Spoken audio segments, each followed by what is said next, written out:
answer. Absolutely. I'm fascinated. This is for my own selfish interest now, this next question, but hey, it's a podcast and I run it. Your podcast. So everyone listening, I apologize, but hopefully it'll be interesting to you all. You've done a lot of work and research on hot and cold therapy, especially when alternating. Can you speak to a little bit about that and in terms of application and what you find are good results and how it actually Sure. we benefit from it as well?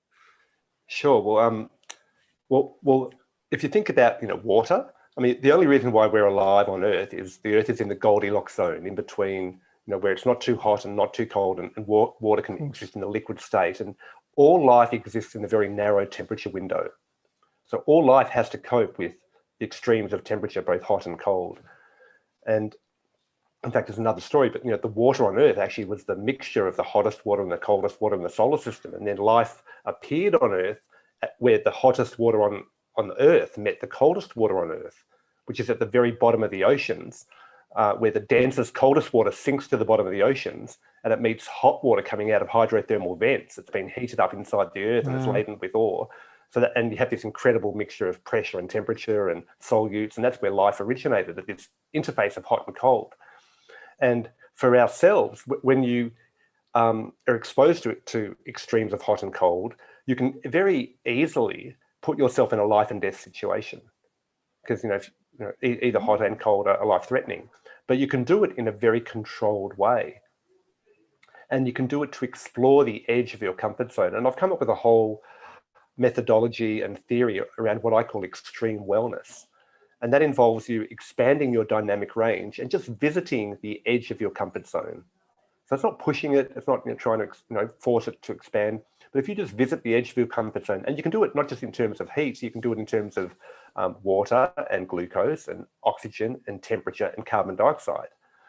And have a system where you filter and flush your bladder and feast and fast your bowel and pant and hold your breath and do hot and cold with your body and do everything in flow, and then don't do anything at all with your brain. But when we're talking about temperature, temperature has it's been one of the most basic defense for immunity. So actually at the start of the pandemic, I was writing about this, saying how you can actually improve your immunity by just having a hot bath or a sauna or a hot shower and raising your body temperature. And when you raise your body temperature, your immune system becomes more active. Your immune cells become more fluid, the antigens get presented better, there's a heat shock proteins get released, there's all these biochemical and mitochondrial responses and immune and physiological responses that actually boost your immunity. And if you look at evolutionary history, for the last 600 million years, every fish, insect, bird, reptile, and mammal has raised their body temperature when they have a viral infection. That's the basic response. And it's almost like, as humans, we live in this temperature window between viruses and mold. When it's cold and dry, we're susceptible to viruses. When it's hot and humid and moist, we're susceptible to mold. And we live in this sort of temperature window in between those two. And that's why we get viruses, in the flu season when it's cold and dry, and the air is cold and dry, and our nose chills out, and viruses can enter. But ever since humans went to the first hot spring and developed sweat lodges and saunas and steam rooms, and they've outsourced the ability to raise their body temperature to the environment. I mean, you do it when you have a fever. Mammals and humans have when we have a fever, that raises our body temperature, but it's exhausting. I mean, to use your own metabolic energy to raise your temperature, it's really tiring.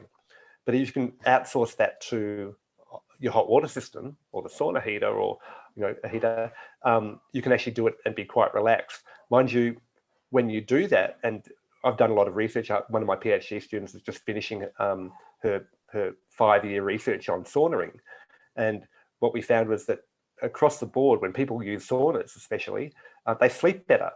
It makes you tired and you actually sleep better. And when you sleep better, when you get the basic things right, everything else becomes right by itself. Yeah. So heat is such a primeval force, but we can use it to manipulate our body and our emotions and our mind. So when you're in a very hot environment, in a hot bath or a sauna, you vasodilate, you open up, there's 100,000 kilometers of blood vessels, all lined by smooth muscle that are normally not under your voluntary control. But when you're in a hot bath or a sauna, those blood vessels will open up, and you'll circulate blood through your periphery, which normally it would circulate when you're exercising. But when you're exercising, you're making metabolic waste products. Whereas in your hot bath and the sauna, you're getting the blood flowing through your muscles and your skin without making metabolic waste products. So it's picking up those metabolic waste products, and it's opening your blood vessels. And then when you alternate that with the cold, then your blood vessels shut down. It's like a bicep curl for your vascular system. Every time you do that, your vascular system is tightening up. And what that does, it brings that blood, that warm blood, into your internal organs, into your core, and it pushes it through your liver and your kidneys, which then filters out all those metabolic waste products. And provided you're not dehydrated and you're drinking good water, and it allows you to flush out a lot of these toxic metabolites, and you actually detoxify through that process of going from hot to cold. But it's also, there's a lot of other things that go on. So when you're in the heat, it's very relaxing. It's often very social, sauning or bathing if you're in a hot tub with other people. And then when you go in the cold, especially if you're going to extreme cold, like an ice bath, it's very confronting. And it actually reproduces the body chemistry and the breathing pattern of trauma or anxiety. Because you go into an ice bath, you start to hyperventilate, and it's like you're having a panic attack. And some people who may have had PTSD or some past trauma, if they go into an ice bath, they can actually reproduce and reignite that past trauma, and it can be quite mildly traumatic for them, and you've got to be a bit careful. But what it does do, it allows them to relive that past trauma in a very controlled way. So, because they can get out anytime they want, and if there's a source of heat, they can just warm up. So they're not in a life-threatening situation. But if they're hyperventilating, and it gives them an opportunity to then consciously control their breath. And when you consciously control your breath, it allows you to become relaxed in an otherwise uncomfortable situation. And then that gives you power over that uncomfortable situation. So that's a really valuable technique for people to learn. And I've got another poem I can share, which I came up with when I was coaching people through ice bathing. And I was trying to work out all the things that would turn on the parasympathetic response. Because when you go into an ice bath, you turn on the sympathetic nervous system response, which is fight and flight. So fight and flight means all your tension's outwards. It's like you're trying to fight in a battle or run for your life from a tiger or something. So all your muscles get pumped up, your fists are clenched, your eyes are open, you're breathing hard, you've got pursed lips. So the things you do when you're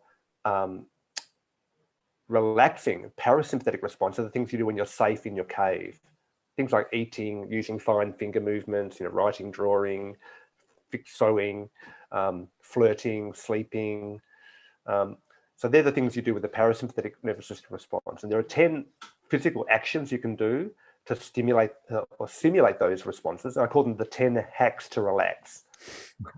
And they are: touch all your fingers, wiggle your toes, soften your stomach, breathe through your nose, sigh, smile, swallow, sing, flutter your eyelids, and focus within.